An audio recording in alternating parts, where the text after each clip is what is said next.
Hello, bonsoir tout le monde et bienvenue sur Deimos Crypto. Aujourd'hui on est le 20 du 12 à minuit 30 et on est parti pour votre vidéo favorite, une analyse crypto de fin de soirée. Petit point qu'il faut que je vous rappelle, mes analyses sont faites avec précaution et rencontrent un taux de succès assez élevé. Mais mes analyses ne sont pas infaillibles, comme une excellente marque de voiture, elle peut avoir des erreurs. Voilà pour ce point, passons à l'analyse. Alors en daily, on peut voir qu'on a un Bitcoin qui a été chercher encore un point plus bas que le jour précédent. Ici, on a rangé vraiment entre la résistance des 100 000 et le support des 97 400. A voir maintenant si on risque d'utiliser les 97 400 comme support pour rebondir ou qu'on risque de les casser pour continuer la chute. Il est fort probable qu'ici on continue de chuter encore pendant quelques temps. Ça ne veut pas dire que le marché devient bearish et qu'on risque de perdre le Bitcoin à tout jamais, non. C'est un retracement qui sera sain à l'avenir et un retracement qui nous permettra d'acheter le Bitcoin à plus bas. Ici, il faut voir les bougies rouges comme vraiment des opportunités sur le marché. Alors passons directement aux choses les plus intéressantes. La liquidity map est ultra intéressante étant donné qu'on a les poches de liquidité en dessous des 90 000 qui ont légèrement augmenté et la poche de liquidité autour des 108 000 à 115 000 qui a pas bougé, qui est toujours présente. Donc on commence à avoir des sérieuses liquidités en dessous. On pourrait avoir possiblement un Bitcoin qui retrace jusqu'aux 70 000. Donc faites attention à cela. N'investissez pas tout de suite sur le Bitcoin, il pourrait chuter encore quelques temps. Et je rappelle d'ailleurs que la liquidité agit comme un aimant sur le prix du Bitcoin. Ensuite, pour ce qui est du calendrier économique, on a eu pas mal d'événements intéressants. On a eu à 4h du matin la décision de la BOJ sur les taux d'intérêt, à 13h la décision de la BOE sur les taux d'intérêt, et à 15h30, on a eu 3 événements, le PIB trimestriel des États-Unis, les inscriptions hebdomadaires au chômage et l'indice manufacturier fait de la Philadelphie, ainsi qu'à 16h la vente de logements existants. Ces événements ont eu des impacts sur le marché et ont créé une grosse liquidité sur le marché. Vous pouvez aller voir de vous-même à ces heures-là sur le marché est-ce qu'on a eu de la volatilité. Moi je vous l'affirme, oui on en a eu. Alors, à prévoir pour demain, donc vendredi 20, on aura à 14h30 deux bons gros événements qui seront la PCE Core indice des prix à la consommation des ménages mensuel et annuel.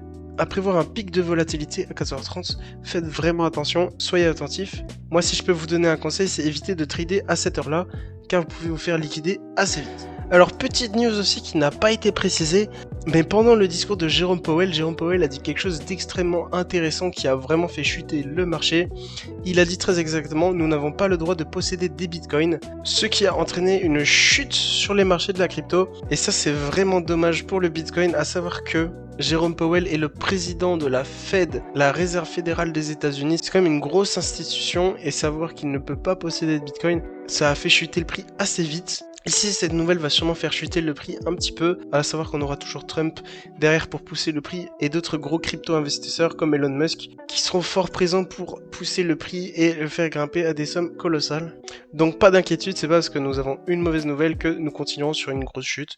Ici, cette semaine va peut-être être sûrement assez bearish à cause de cette nouvelle-là. Maintenant, à voir dans les prochaines semaines, vous verrez, on a toujours des objectifs à aller chercher au niveau du Bitcoin. Alors au niveau du Bitcoin en 4 heures, on avait été chercher un nouvel ATH quand on avait eu la figure chartiste de l'épaule tête épaule inversée ici, et donc on a été chercher sa target qui était du coup les 107 856. Suite, une fois qu'on a touché cet ATH, on a créé une nouvelle figure chartiste que je peux vous montrer en 1 heure. En 1 heure, on peut voir qu'on a eu un épaule tête épaule, ce qui est une figure chartiste à retournement bearish, et donc on a direct été chercher la target. Et je rappelle que la target de cette figure chartiste était très exactement les 98 576. Et donc ici, on a vraiment été chercher la target.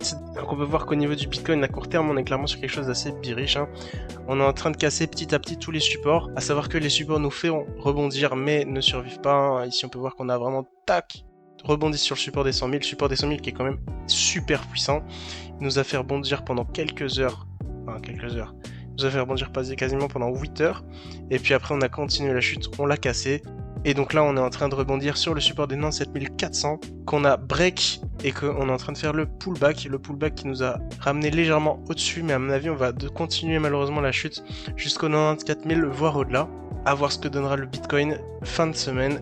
Étant donné l'état actuel du marché, c'est compliqué de prévoir très précisément qu'est-ce qui va se passer.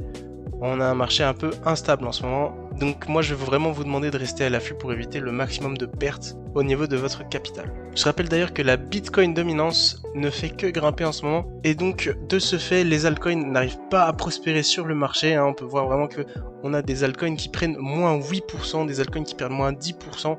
Et ça s'enchaîne au quotidien, on a vraiment des grosses pertes au niveau des altcoins. Donc cette Bitcoin dominant, c'est vraiment un actif à surveiller parce qu'il est vraiment en train de tuer les altcoins en ce moment. On a vraiment un marché fort instable en ce moment sur le marché de la crypto, donc faites très attention. Et donc voilà, c'est déjà la fin de la vidéo. Je le rappelle, vous pouvez trader toutes ces cryptos sur BingX avec des frais réduits grâce à mon lien de parrainage dans la description. Vous avez aussi un lien de parrainage BitGet qui est une solution alternative beaucoup plus sécurisée mais qui demande un KYC malheureusement. Donc vous avez vraiment deux bons gros choix dans la description. Sautez sur cette occasion. C'était Demos Crypto, ciao ciao.